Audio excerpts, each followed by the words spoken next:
Të nderuar dëgjues të programit të Drejt për Drejt, Mirëmëngjes Shkodër. Ju përshëndes në këtë mëngjes, duke uruar që dita t'ju fal plot mbarësi.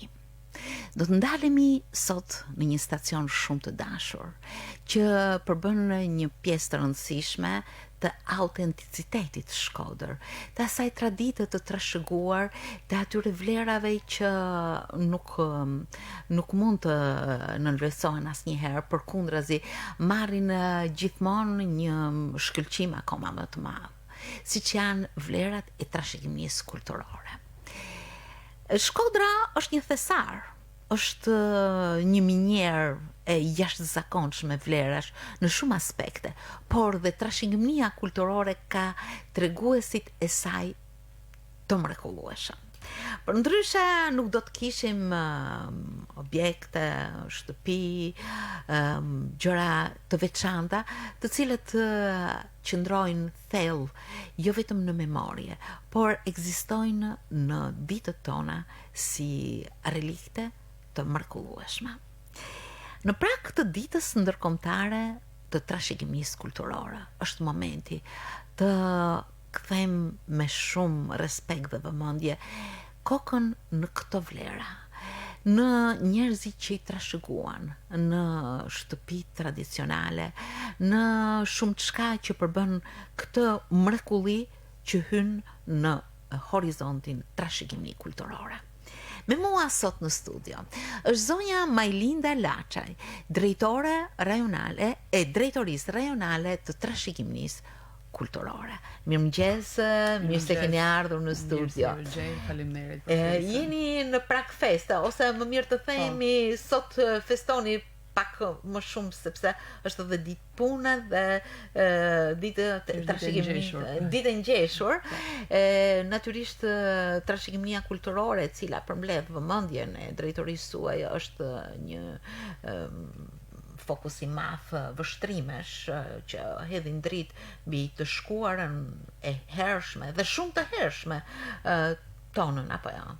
Është vërtet. Në fakt, fokus ne kemi çdo ditë trashëgimi kulturor, sepse është detyrë parësore e jona, por dita ndërkombëtare e trashëgimisë, e cila celebrohet çdo vit me 18 prill, por ne duke qenë që është një ditë pushimi dhe njerëzit nuk duam që t'i angazhojmë ndoshta dhe me një aktivitet tjetër më shumë në fundjavë, menduam që t'i paraprim asaj dite me aktivitetet që do zhvillohen ditën e sotme pikërisht në fokus trashëgimi kulturore të qytetit tonë normalisht, por të gjithë territorit që drejtoria tashmë administron në kompetencat e saj.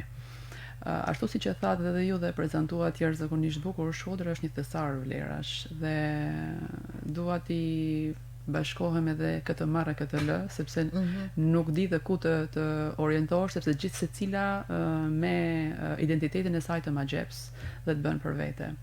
Është një ditë kujtese, është një ditë vlerësimi, është një ditë ku të gjithë duhet të sjellin vëmendjen drejt vlerave që ne i trashëgojmë, qoftë në mirëmbajtje, por qoftë edhe në promovimin e tyre, ajo çfarë ne do bëjmë sot me aktivitetin Odat në Od, sa bukur e keni titulluar, Odat në Od, që do të thotë odat shkodrane shkojnë në galeri Oda. Në fakt ne shpesh periodikisht do thoja kemi promovuar banesat që janë me status monument kulture në qytetin e Shkodrës, por jo vetëm. Por ajo çka do transmetohet sot dhe nuk do flas me shumë detaje për aktivitetin dhe uroj pavarësisht se jemi kushte pandemijet, por do të jetë e hapur Galeria Oda, kështu që në respektimet e masave anti-Covid do t'i eksplorojmë pak nga pak këto vlera, të cilat janë detaje shumë të hollësishme të pjesëve të brendshme dhe të jashtme të banesave dhe oborreve qytetare shkodrane.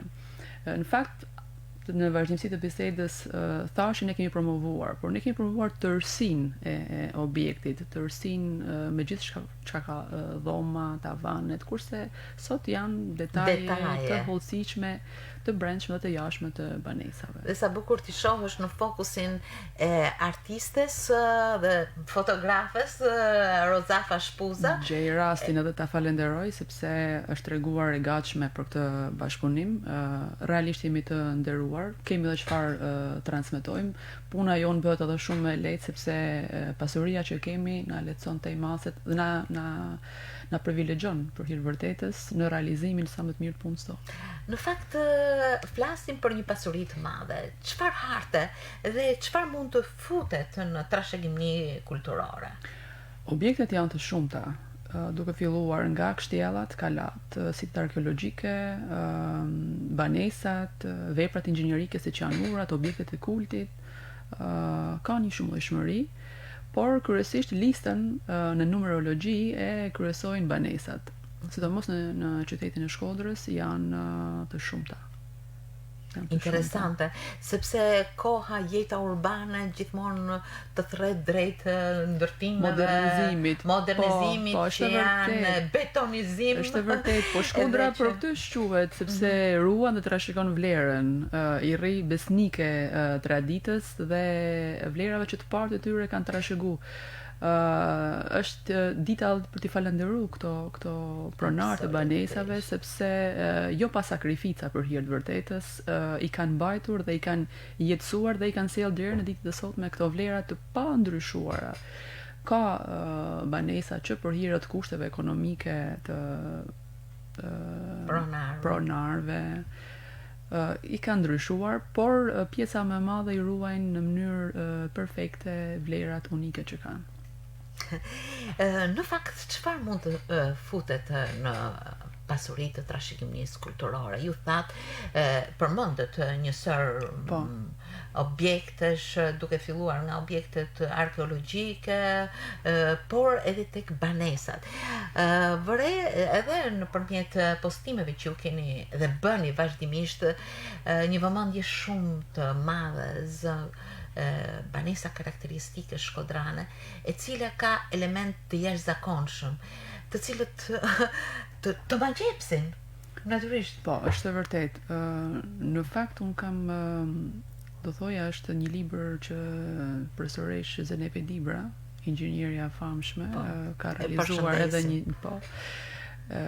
ka realizuar një libër, Qyteti që lindi nga një kështjell, ku e trajton jashtëzakonisht të bukur banesën qytetare shkodrane me gjithë tipologjinë e saj, karakteristikat, mënyrën e ndërtimit, konceptimin, duke filluar që nga oborri i mbushur me lule, ahri, hauri, dhomat specifike, sidomos më mira apo oda e migjve, ka patur vëmendjen e veçantë të gjithë apo të zotit të shtëpisë, nëse mund të flasim me këtë terminologji. Në fakt, ndoshta mund të them cilat janë tiparet apo vlerat që duhet të spikasin tek një banesë që të ketë një status monument kulturor. Element veçantë që ta ka. Normalisht që janë elementet arkitektoror, ndërtimi i saj, sepse çdo banesë shumica janë me çardak. Ka nga ato banesa që kanë çardakun të brendshëm ose të mbyllur, ka që kanë çardakun e hapur, kanë dhomën e miqve apo odën e miqve dhe normalisht pastaj kuzhina dhe dhomat e tjera sipas nevojave të familjes.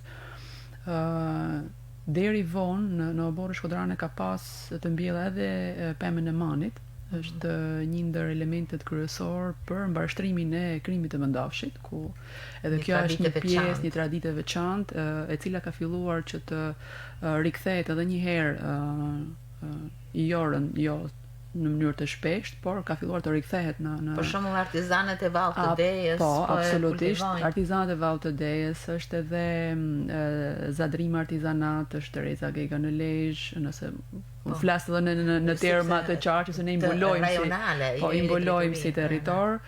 Pra ku përfshihet tashmë edhe një trashëgimi jo materiale që ne pra kemi një trashëgimi materiale siç janë objektet, por kemi një trashëgimi shpirtërore ku përfshihet pjesa e zejeve apo muzika, folku, veshjet etj.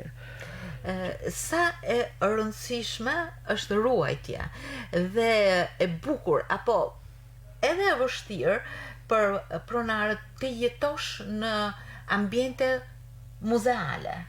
Sepse natyrisht duhet një kujdes i veçantë, duhet një marrëdhënie e veçantë. Absolutisht. Përveç kënaqësisë që të jep, të paktën ne kur përballemi dhe vizitojmë këto objekte, si fillim gjëja parë ndjen kënaqësi. Pastaj mendon po si e mirëmbante, po si e bën këtë, sepse pjesët e brendshme janë të arreduara kryesisht me dru. Dhe ka disa elemente veçantë që duhet të mirëmbahen, duke filluar nga antimyku, nga vaji kundër molës, nga vaji i lirit e tjerë janë gjithë këto elementë që ata me shumë përkushtim i realizojnë. Pjesa dërmuese. Kjo është kujdesi vetë familjes apo edhe vëmendje e shtuar nga drejtoria juaj në këtë rast? Në shumë raste ka bashkëpunime të tilla, por mos thonë që në shumicën e rasteve mbulohen edhe nga drejtoria, janë shërbime të vogla, por nuk mund të mohoj edhe faktin kur banorët i kanë realizuar në mënyrë personale, individuale, por edhe në bashkëpunim. Pra është një punë që shkon në zinxhir në mënyrë periodike për sa i përket mirëmbajtjes së këtyre objekteve. Normalisht jo pa sakrificë, sepse është e vështirë, sepse janë sipërfaqe të mëdha. Janë banesa me një sipërfaqe të konsiderueshme. Mund të sjell vetëm një element, po realizojmë projektin e restaurimit të çatisë së banesës Pashkovasa dhe është një sipërfaqe mbi 200 metër katror. Kështu që është janë banesa me sipërfaqe të konsiderueshme që duan një punë kolosale. Këto banesa kanë një dhomë muze apo kanë më shumë se një ambient? Atëherë, për ta qartësuar, ka banesa që kanë vetëm një dhomë, pra ka një element të veçantë, një dhomë, një tavan, një oxhak, dhe për këto vlera kanë fituar statusin monument kulturet deri para miratimit të ligjit të vitit 2018 për trashëgiminë kulturore, ishin të ndarë në kategori e parë dhe kategori e dytë. Tashmë janë të gjitha të fokusuar në pasuri kulturore. Termi e parë dhe e dytë është ezauruar, nuk përdoret më. Për të sqaruar që do të thotë kategori e parë dhe kategori e dytë. Pra, në momentin që një objekt ka patur vetëm një element, pra një dhomë, muze, është sistemuar normalisht duke parë dhe elementet arkitekturor që ka patur si dhomë, është kategorizuar si kategori e dytë, si pasuri e trashëgimisë. Ndërsa kur objekti ka qenë në tërësinë e tij me elemente arkitekturor, po ka patur edhe histori. Për shembull banesa Pashkovasa, Matiu Banit, shumë banesa të tjera që për momentin edhe nuk po i përmendim, janë kategori e parë. Tashmë me miratimin e ligjit të ri janë të gjitha të fokusuara dhe të perceptohen si pasuri kulturore. Në fakt, vërtet pasuri kulturore, rrjetet sociale, komunikimi, bën që shumë nga këto edhe virtualisht të jenë të aksesueshme. Po, në fakt pandemia këtë solli dhe ne këtë kishim si qëllim që edhe pse nuk mund të ishin fizikisht pranë objekteve të trashëgimisë, një farë forme virtualisht i sillshim pranë komunitetit apo personave që janë të apasionuar pas trashëgimisë kulturore. Kështu që përveç kësaj është edhe një indicie e mirë për promovimin e tyre, sepse jo shumë banesa njihen dhe jo shumë janë të vizituara. Për fat keq, do thosha ndoshta duhet të ishte në një vëmendje më e shtuar jo vetëm nga pushteti qendror, por edhe nga pushteti vendor, sepse ka banesa të cilat nuk janë ende të përfshira në guida turistike. Jo më larg se para disa kohësh un kam edhe një me të drejtë një ankesë të një prej banorëve të këtyre objekteve që banesa ime nuk po e them me emër, por ka këto vlera, ka patur këtë personalitet, nuk është e përfshirë me shumë të drejtë. Dhe ndoshta duhet pikërisht Atëherë hartuesit e guidave, atëherë ne si Shkodër kemi interesin ton, po flas në aspektin pak egoist, kemi interesin ton që ti mbajmë turistët për një kohë të gjatë në qytet.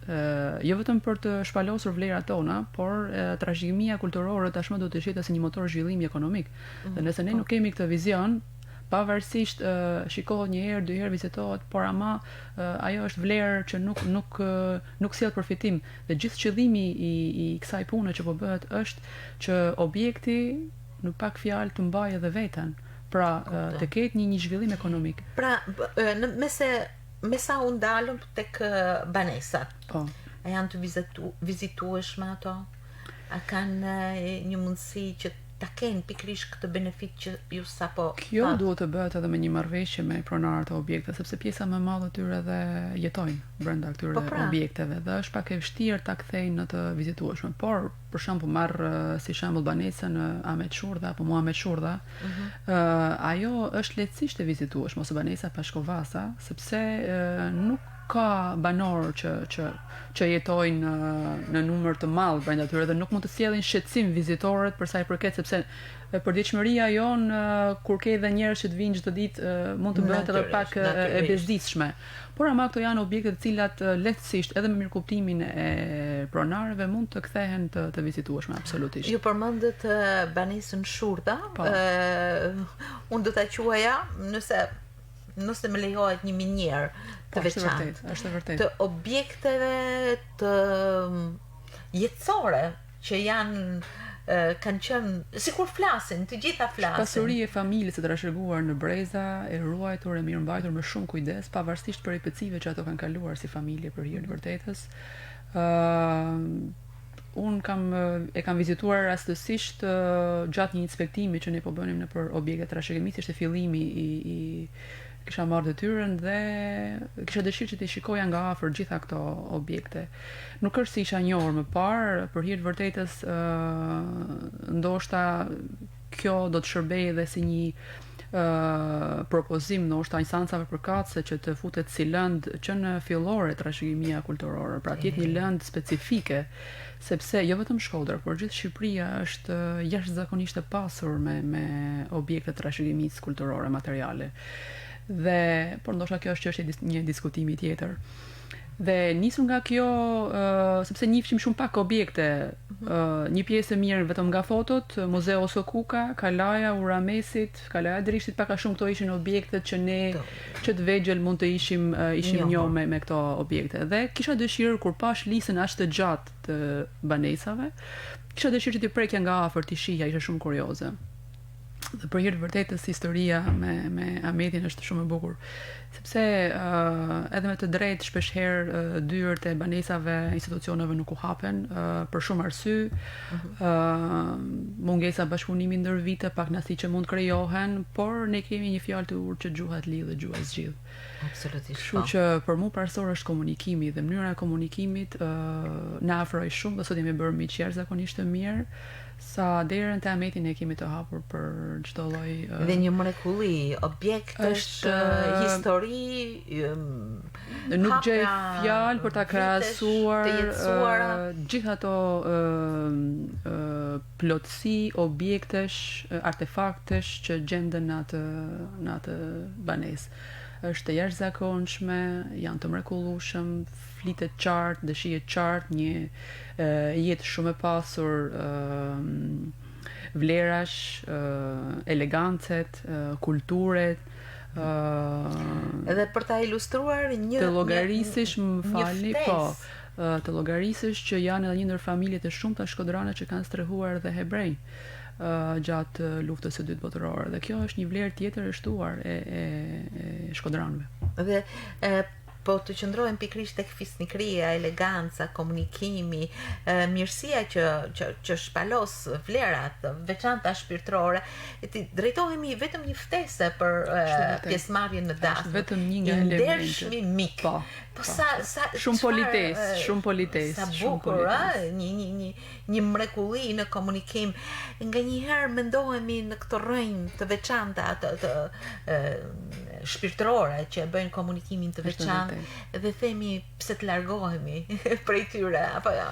Kjo është e vërtet, nuk mendoj se jemi larguar shumë, ndoshta edhe jeta tashmë ka një rendiment tjetër, ka kërkesa të tjera, ka një zhvillim shumë të shpejt në shumë sektor dhe ndoshta e largojnë pak vëmendje nga ato hollësitë dhe elementet që bëjnë si thua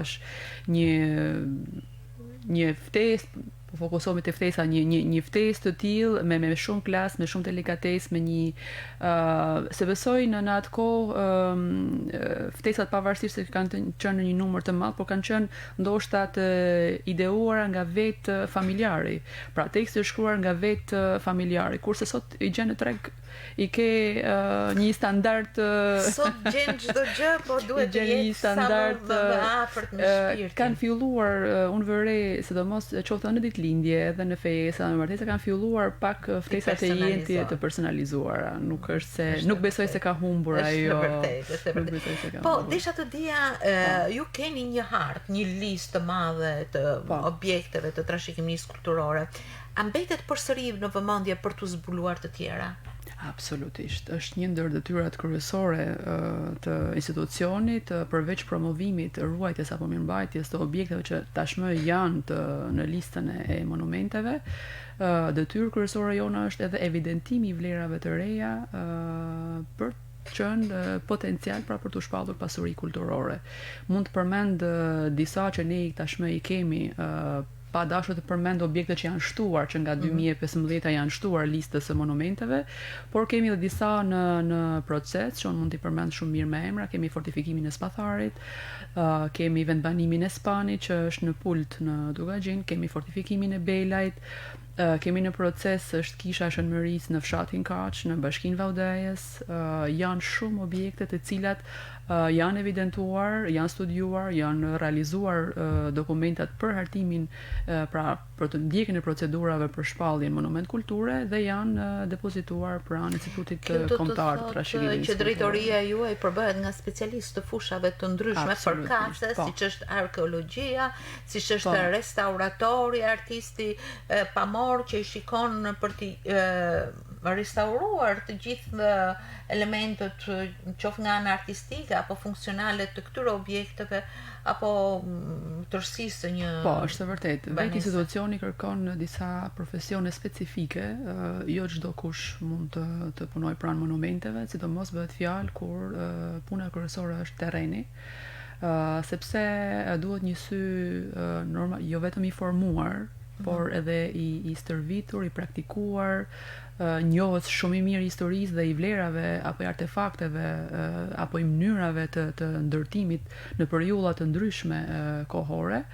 Unë jam më larg para mund të jenë 2-3 vite ishim në Nikç, në Vukël, në bazë të disa indiceve që na dhanë banorët e zonës për një në Këlmendi. Po, në Këlmend. Ishte unë duke qenë natyrë që kam dëshirë veti ti eksploroj, pavarësisht se ishte goxha e lodhshme. Jemi ngjitur 2100 metër mbi nivelin e detit në maj të forcës së Këlmendit, përveç shëtitjes gjatë rrugës, po quaj shëtitje panoramike, njohjes me bim, lule të jashtëzakonshme që unë i kisha parë vetëm në librat e biologjisë në shkollë, me një burim të jashtëzakonshëm me ujë që do e mbaj mend për gjithë jetën, me lule shtrydha apo dredha si i thoshin banorët e zonës gjatë gjithë rrugës. Nuk do ta harroj atë eksperiencë. Gjatë rrugës isha me 2 specialistë të mi, njëri arkeolog dhe tjetri restaurator, dhe po esim kur vërejmë një strukturë, muri, dhe specialisti arkeolog më njëherë tha që drejtoresht kjo është në kohën romake. Nga ku e kuptove, them, nga di. Sepse unë në profesion nuk jam as arkitekte, as arkeologe, edhe jam shumë e apasionuar pas këtyre. Po mënyra e vendosjes së bloqeve dhe llaçit që kanë përdor, unë kuptoj që është asaj periudhe dhe duhet të dalë në pyetjen tuaj se sa rëndësishme është që të kemi specialist në pozicionin e punës. Kështu që drejtorisë rajonale nuk i mungojnë këto specialista aktualisht. A ka interes nga studiuesit për këto monumente, fakte, artefakte që gjallojnë pavarësisht viteve që kanë kaluar? Absolutisht, po janë studiues të mirëfillt që mund të përmend profesor si Aleksandr Meksi, Gjerar Karaiskaj, Pirro Thomo, të cilët kanë lënë gjurmën e tyre dhe në bazë pa përmendur arkeolog të huaj, të cilët kanë shkruar qoftë për historinë, por edhe për objektet tona të trashëgimisë. Në gjurmë të cilëve ne hulumtojmë dhe punojmë aktualisht edhe sot.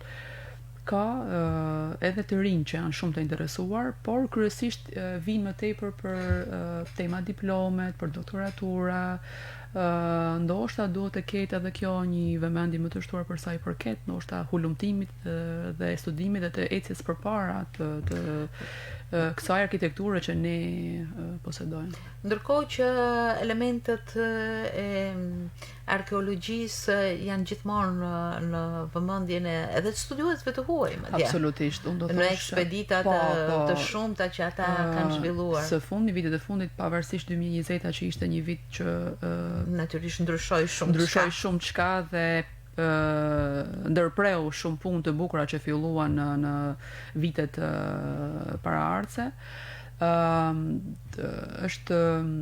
Kemi vendbanimin e Komanit që gërmohet çdo vit.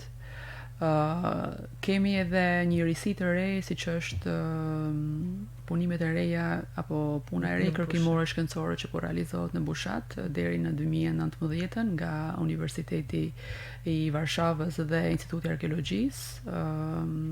Aty kemi arkeologji mbi tokë, po kemi shumë edhe nën tokë, e cila fal këtyre personave të apasionuar, të cilët nuk rreshtin së kërkuar i fonde për ndihmesën që ato kanë nevojë normalisht për çuarin përpara të projekteve të tyre hulumtuese dhe të punës shkencore për sa i përket arkeologjisë.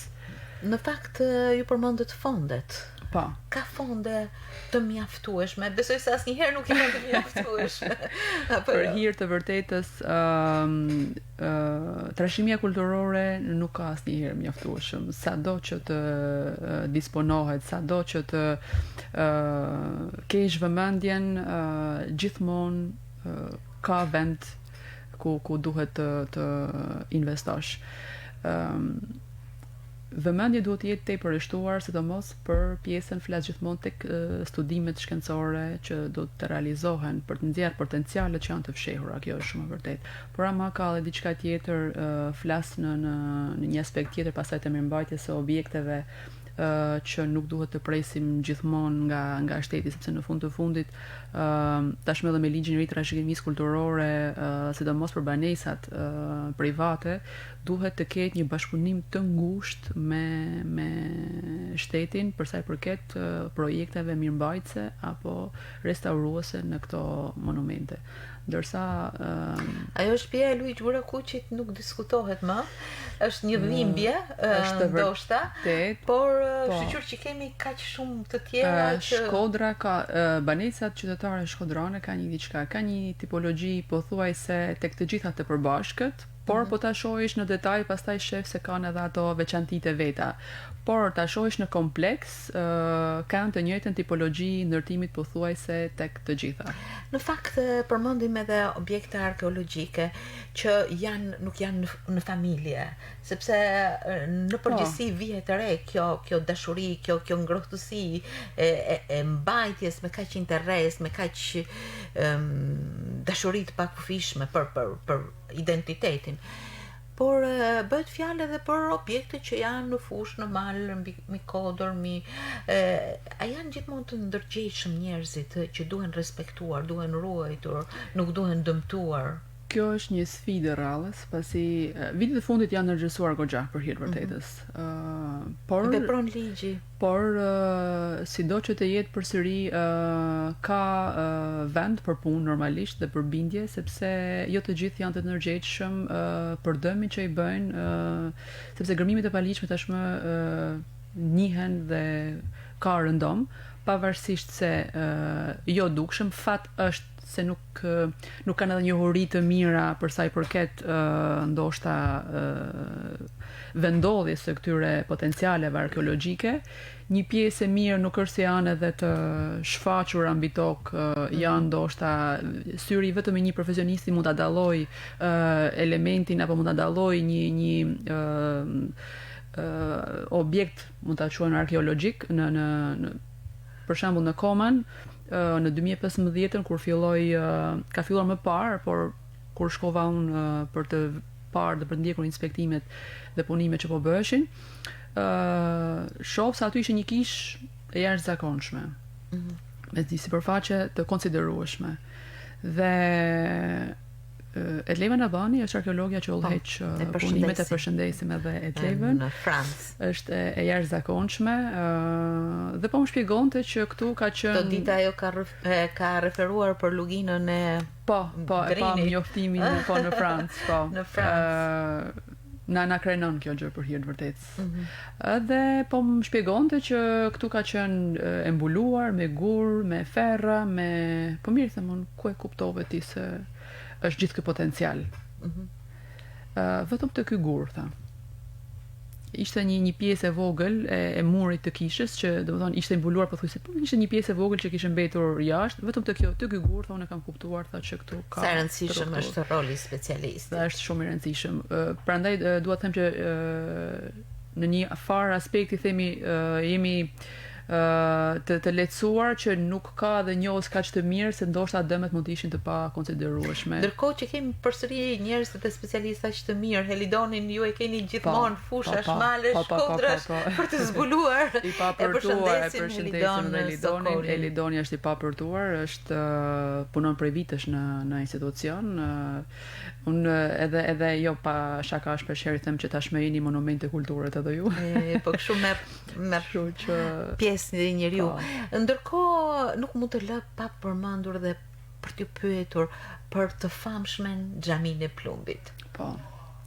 Xhamia e Plumbit është një objekt unik në llojin e saj, vëmendje, me një vlerë arkitekturore dhe historike të jashtëzakonshme.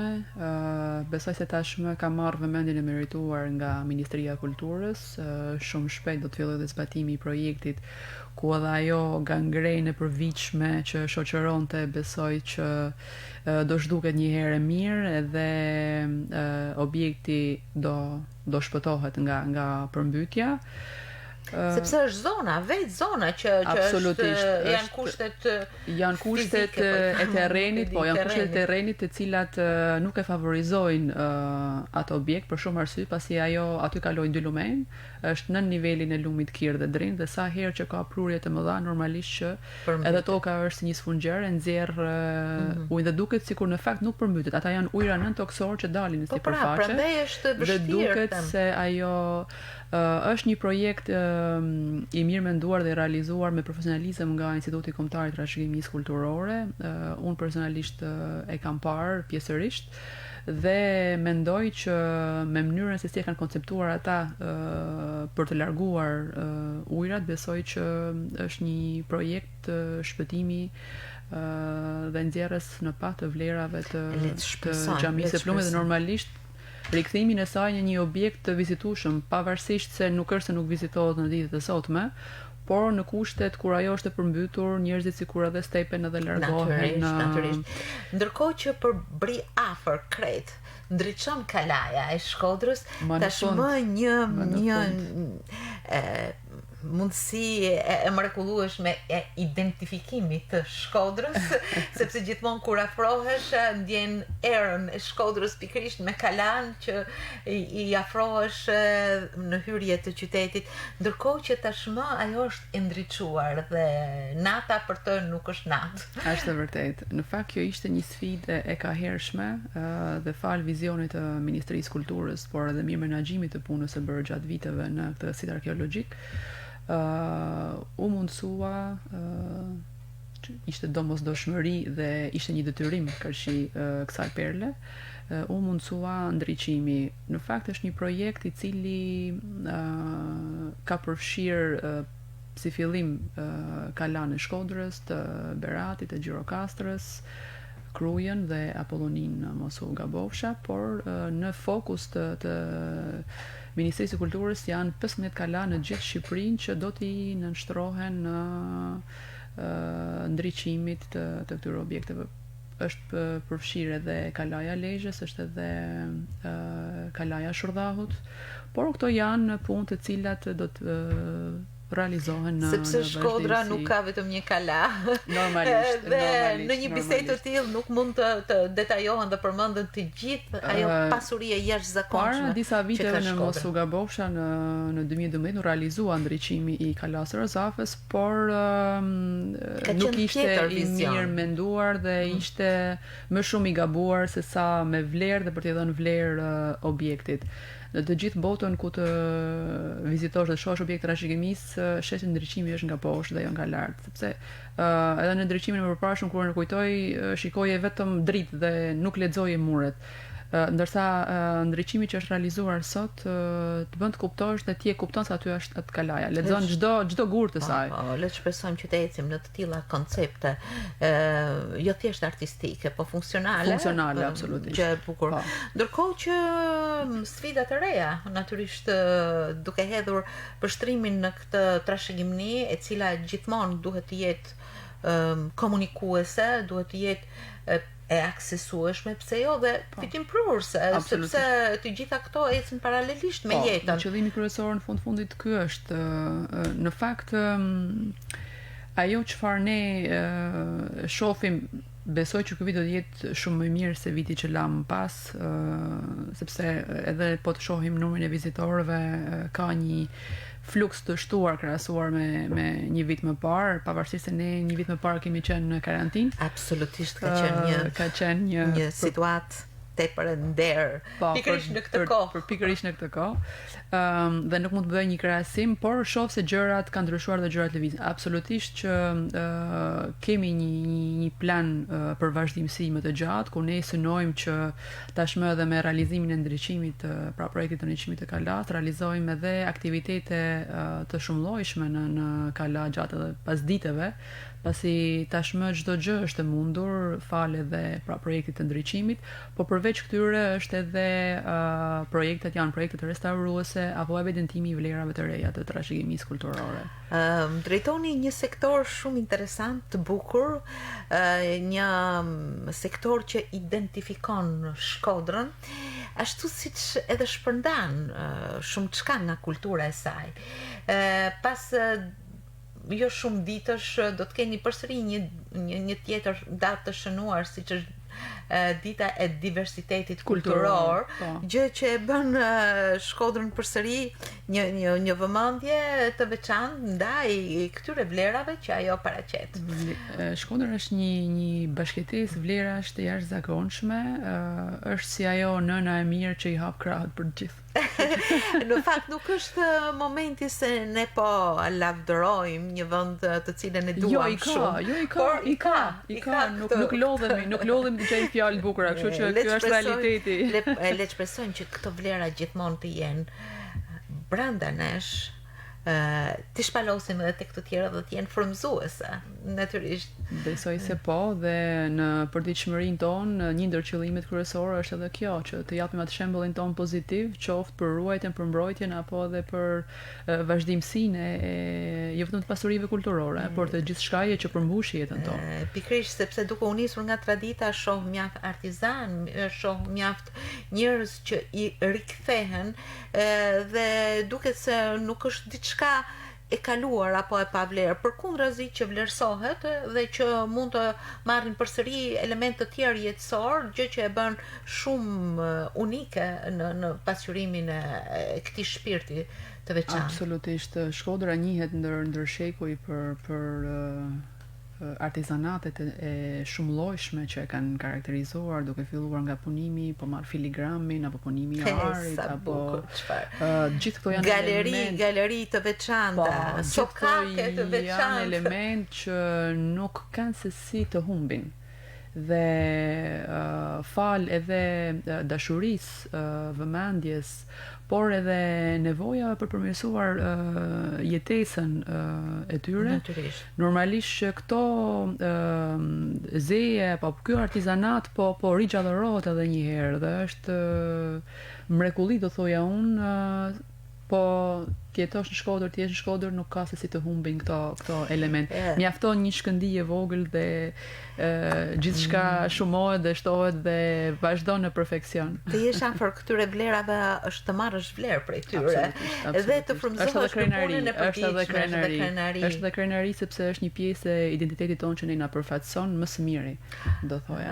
Duke qenë në krye të një institucioni të tillë, besoj përveç kënaqësisë ju merrni mjaft impenjime që natyrisht e bëjnë punën tuaj mjaft intensive, të bukur, detyruese ndaj këtij qyteti që janë motivim, janë motivim dhe përgjithësi normalisht.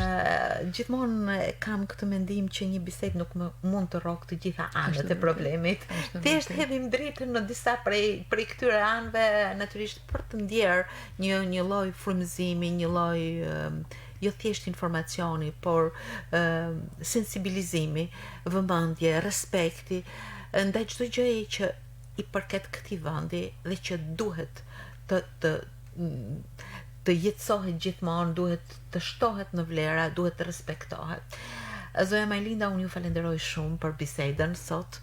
Ju uroj ecuri të mbarë në të gjithë këto sektor që janë të shumt, janë shumë të bukur, por janë edhe intensiv në punën e tyre. Është shumë e vërtet. Në fakt, gjithë element që ne përmendëm është vështirë që të përfshinë në një emision. Absolutisht. Ndoshta edhe po t'i marrim veç e veç, nuk është se mund ta përmbyllim me një emision. Kështu që për hir të vërtetës, përveç kënaqësisë që ne ndjejmë apo krenarisë që ne ndjejmë për vlera që i kemi trashëguara, mbushemi çdo ditë edhe me një përgjegjësi, sepse për mënyrën se si ne duhet ti trashëgojmë apo si duhet ti përcjellim edhe tek të rinjt që do ndalesha tek një fjalë shumë e bukur e ish ministres së kulturës Kumbar gjatë një interviste, po dëgjoja, po më ka mbetur në mend. Ishte një pasazh i marrë nga libri Princi i vogël. Dhe thonte që ai që thyentarra me vulën e anglisë dhe thonte që nëse në mos u gabosha tashmë, nëse mos urdhëro gratë dhe burrat që punojnë për ty të ndërtosh një anije. Mësoju atyre dashurinë për detin dhe do ta ndërtojnë vetë anijen. Kështu që detyra jona është ti përcjellim gjërat me dashuri për vlerat që ne posedojmë dhe normalisht që puna dhe jeta dhe dëshira do lindin natyrshëm. Ju falenderoj shumë për bisedën interesante. Faleminderit edhe ju. Ju uroj mbarësi në punën tuaj dhe gëzuar këtë ditë, të cilën ju e ndjeni shumë afër, por që duhet të rrezatoj tek të gjithë ne. Është vërtet. Faleminderit për ftesën. Kënaqësi gjithmonë të jem në emisionin tuaj. Kënaqësia ime. Faleminderit.